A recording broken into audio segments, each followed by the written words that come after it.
पत्नी सरला के साथ खेत में काम कर रहा था। रामलाल खुश होकर, देख सरला, इस साल हमारी फसल बहुत अच्छी होगी। सरला मुस्कुराकर, हाँ रामलाल, क्योंकि इस खेत की मिट्टी में तुम्हारी मेहनत और मेरा साथ दोनों शामिल हैं।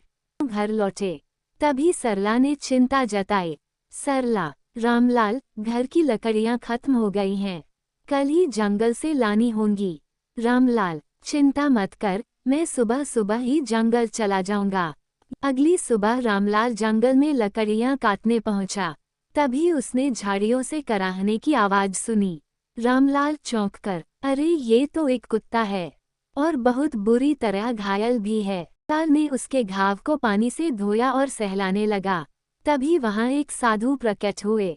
साधु, बेटा, हर कोई घायल जीव को देखकर दया नहीं करता, तू सच्चा इंसान है। रामलाल मोती को घर ले आया। सरला पहले हैरान हुई, फिर खुश हो गई। मोती, अब मैं तुम्हारे साथ खेत में भी जाऊंगा और घर का भी ख्याल रखूंगा। धीरे धीरे मोती परिवार का हिस्सा बन गया। खेत में काम करता, घर की रखवाली करता। कुछ महीनों बाद सरला गंभीर बीमार हो गई। रामलाल ने वैद्य को बुलाया। वैद्य, ये बीमारी बहुत खतरनाक है, इलाज में बहुत धन लगेगा। रामलाल की सारी जमा पूंजी खत्म हो गई। उसके भाइयों ने मदद करने से मना कर दिया। मजबूरी में वह गांव के लालची जमींदार के पास पहुंचा।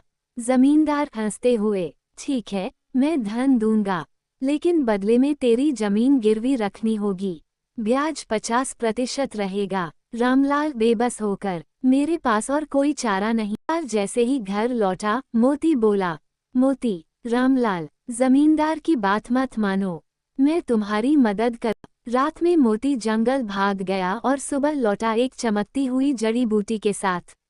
मोती, ये साधु महाराज ने दी है, इससे सरला जी बिल्कुल ठीक हो जाएंगी।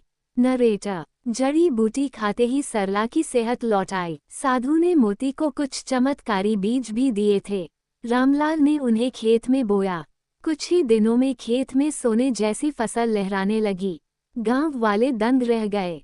गांव वाले, वाह, रामलाल के खेत में तो जैसे चमत्कार हो गया। रामलाल गरीबों का कर्ज चुकाने लगा। गांव खुशहाल होने लगा। ये देखकर जमींदार क्रोधित हो उठा। जमींदार, अगर रामलाल जिंदा रहा तो मेरी जमींदारी खत्म हो जाएगी, उसका काम तमाम करो। भीमा नाम का गुंडा रामलाल पर वार करने ही वाला था कि तभी मोती ने छलांग लगाई और वार खुद पर ले लिया। रामलाल रोते हुए, मोती, तूने ऐसा क्यों किया? मोती कमजोर आवाज में, मित्रता का मतलब सिर्फ साथ निभाना नहीं होता, जरूरत पड़े तो जान भी देनी पड़ती है। मोती ने मुस्कुराते हुए दाम तोड़ दी। साधु प्रकट हुए और जमींदार व भीमा को श्राप देकर भस्म कर दिया।